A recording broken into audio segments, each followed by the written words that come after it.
মুহূর্তে যারা চ্যানেল আয়ের পর্দায় চোখ রাখছেন আপনাদের সকলকে সাদর আমন্ত্রণ জানাচ্ছি। মানুষের আশা আকাঙ্ক্ষা প্রত্যাশা নিয়ে আমাদের আয়োজন এখন কি চাই, সঙ্গে আছি দীপ্তি চৌধুরী।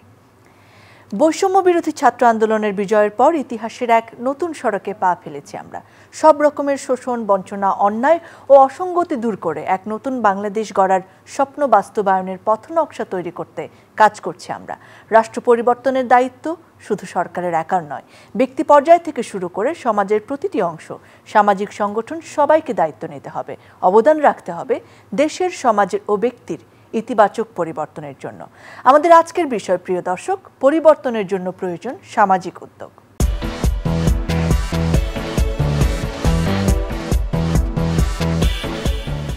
সরকারের কাছে আমাদের প্রত্যাশা সুশাসন, সম অধিকার, কর্মসংস্থান সহ অন্ন, বস্ত্র, স্বাস্থ্যসেবা, শিক্ষা সহ জীবনের মৌলিক চাহিদা পূরণ। প্রত্যাশা ঝামেলামুক্ত জীবন ও জীবিকা। তবে জীবনকে সুন্দর করতে, বেঁচে থাকাকে অর্থবহ করতে ব্যক্তিগত ও সামাজিক উদ্যোগ অত্যন্ত গুরুত্বপূর্ণ। যেমন সিটি কর্পোরেশন, পৌরসভা শহরের রাস্তাঘাট পরিষ্কারের দায়িত্ব পালন করতে পারে, কিন্তু বসতবাড়ির ভেতরে ময়লা ও আবর্জনা পরিষ্কারের দায়িত্ব কিন্তু সংশ্লিষ্ট বাড়ির মানুষের।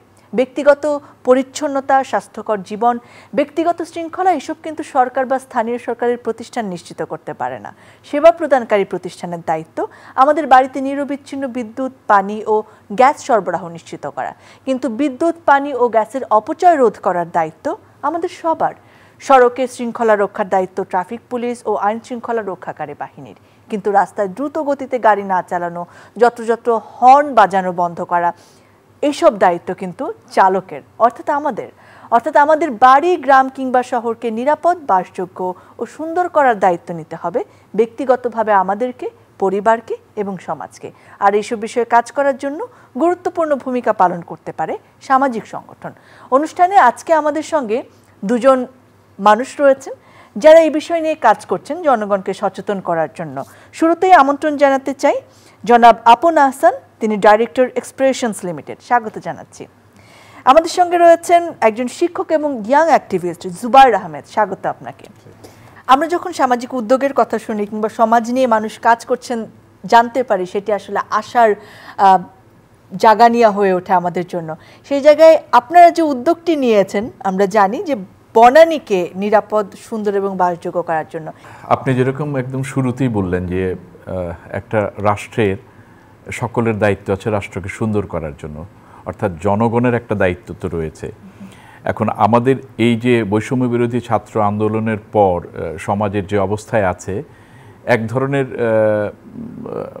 মানে ভীতির জায়গায় মানুষ ছিল, এখন আরেক ধরনের ভীতির জায়গায় মানুষ চলে যেতে চাচ্ছিল, বা দুষ্কৃতিকারীরা বলুন সমাজের বিভিন্ন জায়গা থেকে নানা রকমের ভীতির কাজ তারা শুরু করেছিলেন। এইরকম একটি ভাবনা থেকেই কিন্তু বনানীতে যেটা আমরা করেছি, যে বনানীতে একটা সোসাইটি রয়েছে, যেটা হচ্ছে ইলেক্টেড একটা কমিটি রয়েছে বাসিন্দাদের নিয়েই। সেই জায়গাতে আমাদের কাছে মনে হয়েছে, অর্থাৎ যারা বিশেষ করে তরুণ যারা আছে তাদের কাছে মনে হয়েছে যে আমাদের এই সমাজে, আমার যে এলাকা, সেখানে এটাকে আরও সুন্দর করার জন্য আমাদের কিছু করার আছে। সেই জায়গাটা থেকেই কিন্তু আমরা শুরু করেছি যে বনানী সোশ্যাল ইনিশিয়েটিভ, যে আমরা কিছু একটা শুরু করি। তা আমরা প্রথম যেরকম হয়েছে যে 7ই আগস্ট থেকে 21শে আগস্ট প্রায় 14 দিনের মতো আমরা সন্ধ্যা রাত থেকে ভোর পর্যন্ত পরের দিন আমাদের ছেলেমেয়েরা সবাই মিলেই সারা রাত এলাকাকে প্রহরা দিয়েছে, যার ফলে বনানীতে সেই ধরনের বড় কোনো দুর্ঘটনা বা ডাকাতির বিষয় ঘটে নাই। বিভিন্ন জায়গাতেই কিন্তু এরকম কমিউনিটি গড়ে উঠেছে। তো সেটা একটা দায়িত্বের জায়গা থেকে, কিন্তু যদিও ঢাকা শহর বা বাংলাদেশের বিভিন্ন অঞ্চলের সঙ্গে বনানী, গুলশান বা বারিধারার একটা প্রভেদ করা হয়, যেখানে এমন জায়গা, এমন একজন কিছু মানুষ থাকেন যারা একটা সিকিউরিটির ব্যবস্থা করবেন, কিন্তু বিষয়টা সেরকম নয়। সেখানেও সাধারণ মানুষই বসবাস করেন বা আমাদের মতো মানুষরাই থাকেন। তো সেই ইনিশিয়েটিভ থেকে আমাদের মনে হলো যে রাষ্ট্র, সরকার এবং জনগণের একটা তো ভাগ রয়েছে, যার যার আলাদা দায়িত্ব আছে। যদিও আমরা স্বাধীনতার পর থেকে আজ পর্যন্ত রাষ্ট্র কি, সরকার কি এবং জনগণের দায়িত্ব কি, সেটা ব্যাপকভাবে মানুষকে বলা হয়নি। আমরা তো মনে হলো যে আমাদের জনগণের একটা তো কাজ রয়েছে, যারা আমরা এই এলাকায় থাকি। যেমনটি আপনি বললেন যে আমি যদি পরিষ্কার না রাখি তাহলে আমি পরিষ্কার আশা করি কি করে। তো আমাদের ভিতরে সেটা নিয়ে আমরা বনানী সোশ্যাল ইনিশিয়েটিভ থেকে আমরা 6টা প্রাইমারি ইনিশিয়েটিভ এখন নিয়েছি, যেটা আমাদের পক্ষে করা সম্ভব বলে মনে হয়েছে। তার একটা হচ্ছে সামাজিক নিরাপত্তা, অর্থাৎ আমাদের ছেলেমেয়েরা মিলেই চেষ্টা করা আমার প্রতিবেশীকে রক্ষা করা, নিজেকে রক্ষা করা দুষ্কৃতিকারীদের হাত থেকে।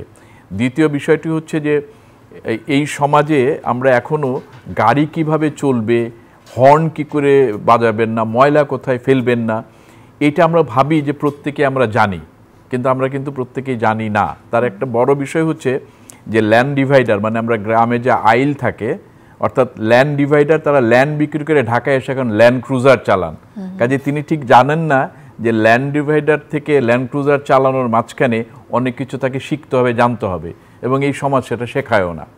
তো আমরা যেটা প্রাইমারি শুরু করেছি এখন, আগামী রোববার থেকে শুরু হবে বনানীতে। আমরা 6 দিনের নো হর্ন ক্যাম্পেইন, অর্থাৎ হর্ন বাজাবেন না, এইটা আমরা একটা অনুরোধ করছি। এবং এইটা আমাদের সোসাইটির মানুষজন যেরকম করবেন না আমরা জানাচ্ছি, সেরকম বনানীতে যারা ঢোকেন, যারা বের হন গাড়ি নিয়ে, তাদেরকে আমরা বলবো যে আপনারা এই কাজটি করবেন না। এবং এটার আরেকটা উদ্দেশ্য হচ্ছে যে সত্যি সত্যি যদি মনে হয় মানুষের কাছে যে হর্ন বাজালে মানুষের ব্যাপক ক্ষতি হয়, স্বাস্থ্যহানি হয়, কানে কম শোনে, হার্ট ডিজিজ হয়, ব্লাড প্রেশার বাড়ে, সেইটা হলে বাংলাদেশের অন্যান্য জায়গায় যদি এই একই ধরনের ইনিশিয়েটিভ মানুষরা নেয়, তাহলে একটা কিন্তু ব্যাপক সামাজিক আন্দোলনের মাধ্যমে বাংলাদেশ হর্ন মুক্ত হতে পারে। এবং আমাদের কাছে মনে হয়েছে এটাই সময়, কারণ একটা রাজনৈতিক সরকার এসে আবার কি করবে আমরা ঠিক জানি না। জুবায়ের আহমেদ, আপনার কাছে আসতে চাচ্ছি, এই যে আমরা যখন আমাদের সংকট, তখন আমরা এক হয়ে যেতে পারি, এটি বাঙালির কিন্তু অনেক বড় একটি শক্তির জায়গা।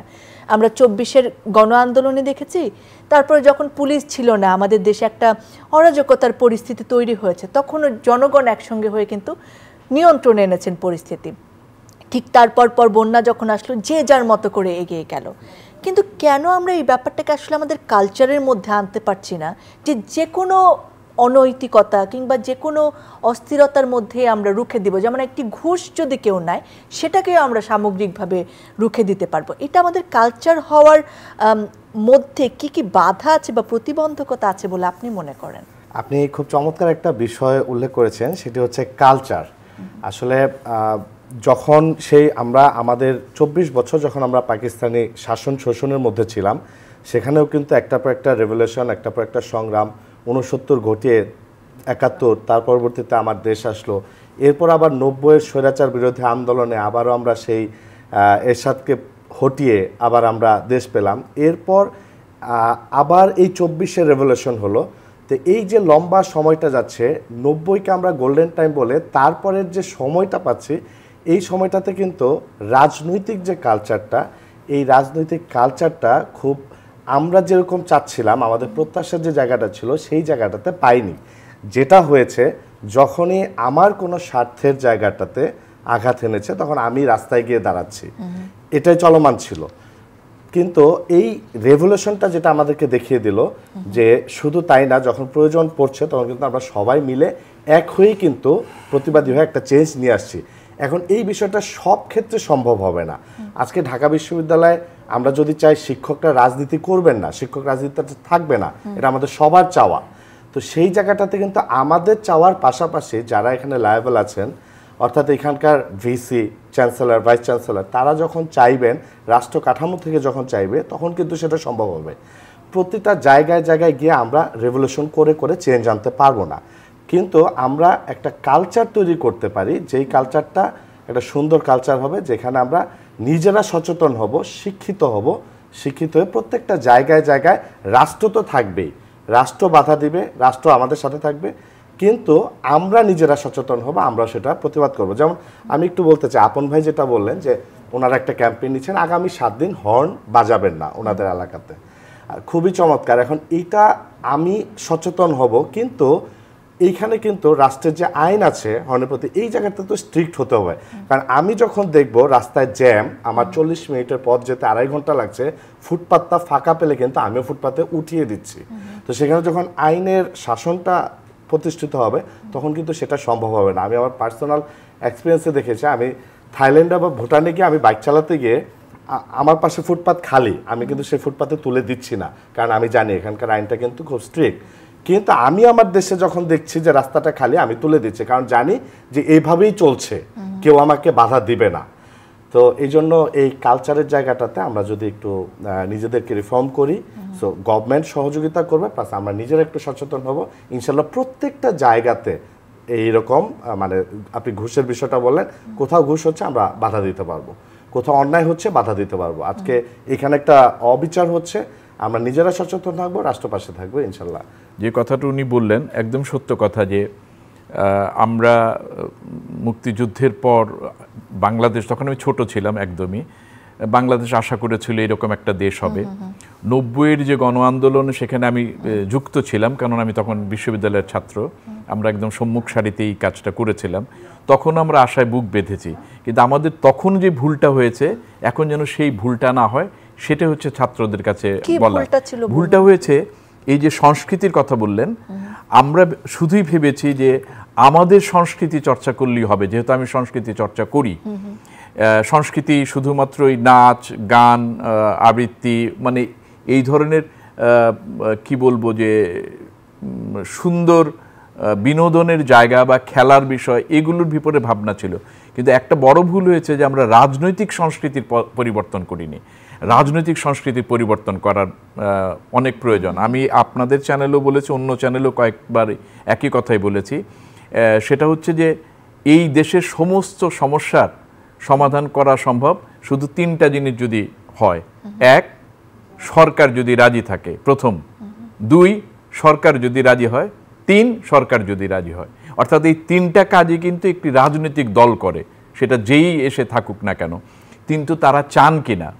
আমরা যেমন ধরুন বিশ্ববিদ্যালয়গুলোতে শেষ কবে নির্বাচন হয়েছে আমার জানা নেই। আমাদের সময় অর্থাৎ একবারই নির্বাচন হয়েছে, আমারটা হচ্ছে 32 বছর আগে। তারপরে বিশ্ববিদ্যালয়ে কোনো ছাত্র সংসদের নির্বাচন নেই। নির্বাচন দিলেও আমরা দেখেছি নির্বাচিত যে হয়েছেন তাকে মারধর করা হচ্ছে, মানে রাজনৈতিক সংস্কৃতি। তার মানে নির্বাচন নেই। আপনি এই রাষ্ট্রকে চালানোর জন্য আপনি যে রাজনৈতিক দল করছেন, সেই দল, তার ভেতরে কোনো নির্বাচন নাই, তার দলের ভেতরে কোনো গণতান্ত্রিক চর্চা নাই, সেখানেও স্বৈরশাসন একদম। তাহলে আপনি এই যে এই সংস্কৃতি পাল্টাতে হবে। আপনি যদি বিশ্ববিদ্যালয়গুলোতে ছাত্র সংসদ চালু করেন, তাহলে এই ছেলেমেয়েরাই তো নেতৃত্বতে যাবে। সেখানে তাদের গ্রহণযোগ্যতা আসবে যে না, নির্বাচনে কেউ হারে, নির্বাচনে কেউ জেতে। নির্বাচনে আপনি আপনার পরিকাঠামো জানাবেন, আপনার স্ট্র্যাটেজি জানাবেন, ছেলেমেয়েরা আপনাকে ভোট দিবে, আপনি নির্বাচিত হবেন, ওই সংসদে 2 বছর কি করছেন সেটা, এইভাবে আপনার নেতৃত্ব দেওয়ার জায়গাটা গড়ে উঠবে। এখন বিশ্ববিদ্যালয় এবং কলেজগুলোতে শুধুই মাত্র যেই দল সরকারে থাকে, সেই দলের সমস্ত প্যাম্পলেট, প্যানাফ্লেক্স, পোস্টার, শুভেচ্ছা স্বাগতম ছবি দিয়ে রাখা হয়, এবং বিশ্ববিদ্যালয়ের একটা ছেলে মেয়ে সেই দলের হওয়ার পরে তার সঙ্গে 50 জন একসঙ্গে ঘোরে, এই ধরনের মাসল মহড়া হয়। এবং সেইটা রাজনৈতিক দলগুলো কিন্তু প্রত্যক্ষভাবে সমর্থন করে, এবং রাজনৈতিক দলগুলোতেও কিন্তু এই গণতান্ত্রিক চর্চাটা নেই, যে তার রাজনৈতিক দলে যেই মানে নেতৃত্বে যারা থাকবেন তারা নির্বাচিত হন না, তারা ক্ষমতার কেন্দ্রে যিনি থাকেন সেখান থেকে আসেন। এবং সবচেয়ে বড় ব্যাপার, দীর্ঘকাল আমি এটা বলে আসছি, দীর্ঘকাল মানে আমার সময় পর্যন্ত আমি যেরকম চেষ্টা করেছি রাষ্ট্র, সরকার এবং জনগণকে ডিফাইন করার জন্য কাকে বলে, যেটা আমাদের কাছে পরিষ্কার না। আমরা ভাবি সরকারি বোধহয় রাষ্ট্র, সরকার রাষ্ট্র নয়। রাষ্ট্রের যারা কর্মচারী তারা সরকারের কর্মচারী না, তারা রাষ্ট্রের কর্মচারী। কিন্তু আমরা জনগণকে বোঝানো হচ্ছে যে ওরা সরকারের কর্মচারী। ফলে যারা রাষ্ট্রের কর্মচারী তারা সরকারের কর্মচারী হিসেবে আচরণ করে, কিন্তু তা হবে না। কারণ তাদের বড় দায়িত্ব হচ্ছে রাষ্ট্রের সার্বভৌমত্ব রক্ষা করা, রাষ্ট্রের মানুষের সুবিধা অসুবিধা দেখা। পুলিশ কখনোই সরকারের কর্মচারী না, সে রাষ্ট্রের কর্মচারী। এবং তার কাজ না মানুষকে মেরে ফেলা। যে ছাত্রদের যে প্রাণ নেওয়া হয়েছে, এটা পুলিশের কাজ না। পুলিশ সিভিল সোসাইটিতে থাকবে। এইটা রাজনৈতিক সরকারগুলো নষ্ট করে ফেলেছে। আরেকটা বিষয় হচ্ছে এই যে শব্দটা আপনি বললেন, আমিও বললাম, হয়তো উনিও বলবেন, যে যারা ক্ষমতায় যায়, কেউ ক্ষমতায় যায় না। আমরা একটা ভুল শব্দ প্রয়োগ করি।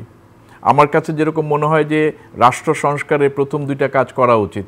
ক্ষমতা বলে শব্দ থাকবে না, এটা হবে দায়িত্ব। যিনি এখন উপদেষ্টায় আছেন যারা পরিষদে তারা একটা দায়িত্বে আছেন। আমি যখন নির্বাচিত করব কাউকে 5 বছরের জন্য, তারা সরকার পরিচালনার দায়িত্বে যাবেন। কিন্তু আমরা বলি যে আমরা ক্ষমতায় যাব, উনি যখন ক্ষমতায় যায় তখন সে ক্ষমতা প্রয়োগ করবেই।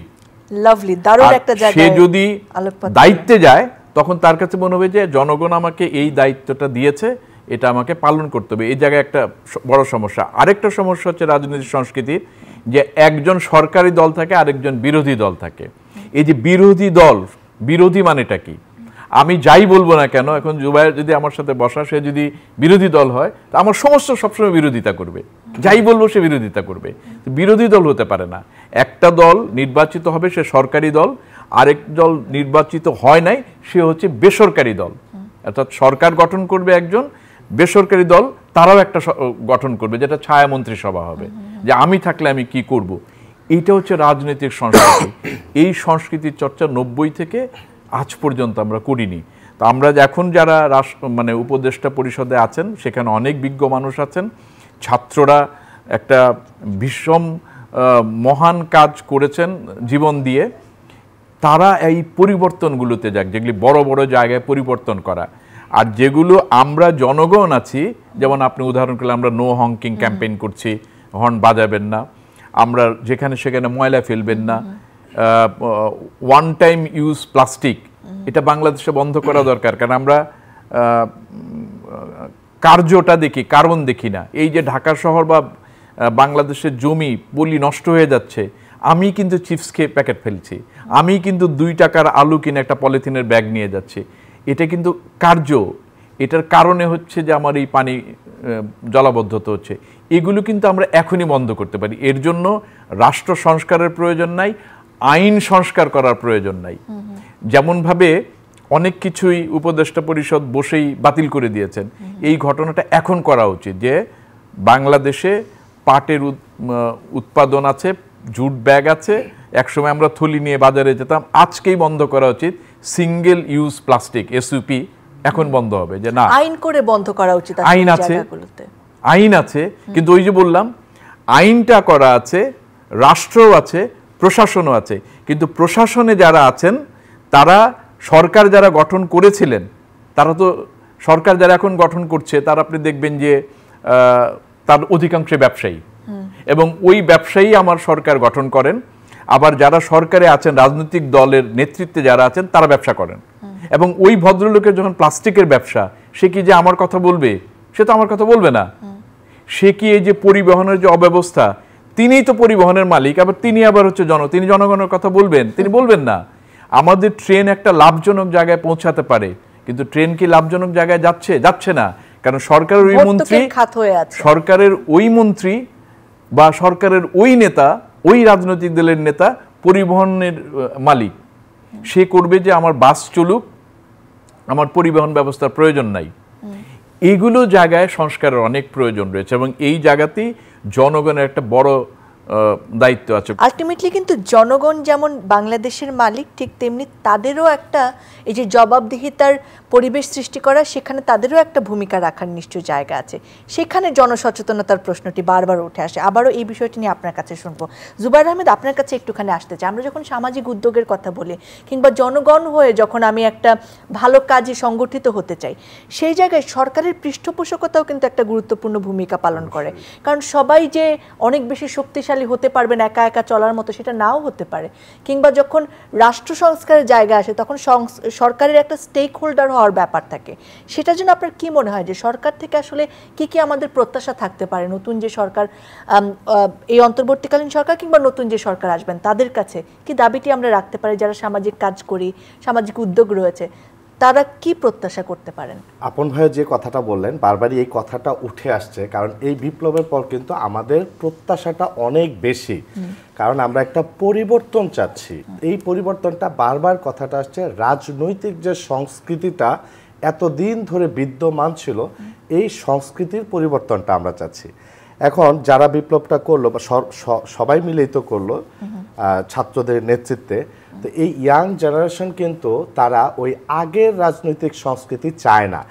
এই যে ভাই ভাই রাজনীতি, উমুক ভাইয়ের সালাম তুমুক ভাইয়ের সালাম, বা গেস্ট রুম কালচার, অথবা একজন হাঁটবে তার পাশে পেছনে সমানে দল বেঁধে হাঁটবে, এই জেনারেশন কিন্তু এটা পছন্দ করে না। যার ফলে যারাই সরকার গঠন করবে তাদেরকে এই জেনারেশন বা এই বিপ্লবকে বুঝতে হবে।